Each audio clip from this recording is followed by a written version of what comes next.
안녕하세요, 여러분. 경제는 결국 심리라는 말이 있습니다.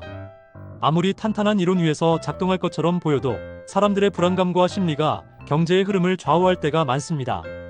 불안에 휩싸인 군중이 몰려들어 멀쩡한 은행이 무너지거나 투매 현상으로 주식시장이 패닉에 빠지기도 합니다. 이럴 때 아무리 높은 지위의 분이 괜찮다, 문제 없다라고 말씀하셔도 이미 사람들의 심리가 경제 논리보다 강하게 작용하고 있는 것입니다. 노후자금 준비 역시 이와 다르지 않습니다. 자신에게 맞는 현실적인 준비를 하라고 하면서도 남들이 이 정도 있어야 된다며 불안감을 부추우면 그 불안감 때문에 무리한 선택을 하게 되는 경우가 많습니다. 여러분은 노후자금으로 도대체 얼마나 있어야 불안해하지 않고 두 다리를 쭉 뻗고 노후를 즐길 수 있으리라 생각하십니까? 한 금융회사가 5060 세대를 대상으로 한 설문조사에서는 충분한 노후 대비를 위해서는 금융자산으로 약 18억 6천만 원이 필요하다고 답했습니다.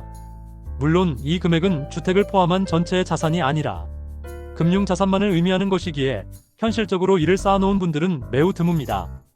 우리 국민들의 평균 금융자산이 겨우 1억 원을 조금 넘기는 현실 속에서 머릿속에 노후 준비를 위한 자금으로 19억 원 정도가 있어야 한다는 기대치를 품게 되면 아무리 열심히 준비해도 부족함을 느끼고 불안해할 수밖에 없습니다.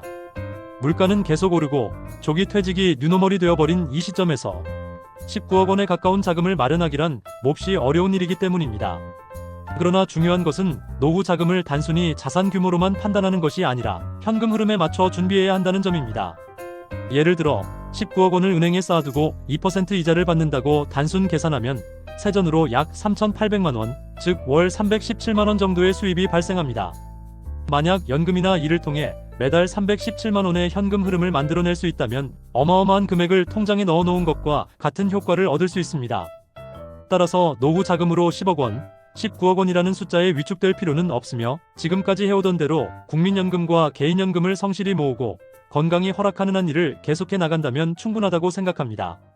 앞으로 누군가 노후 자금이 얼마나 마련되었는지 물으신다면 당당하게 저는 제 방식대로 준비해왔습니다 라고 말씀하셔도 좋을 것입니다. 중요한 것은 남들의 기준에 얽매여 불안해하기보다는 자신의 상황에 맞게 차근차근 준비해 나가는 것입니다.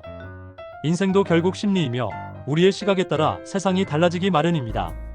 오늘 이 이야기를 통해 여러분 모두가 노후 준비에 대한 불안감에서 벗어나 두 다리를 쭉 뻗고 편안한 마음으로 노후를 맞이하시길 진심으로 기원합니다. 좋아요, 구독, 알림 설정 부탁드립니다.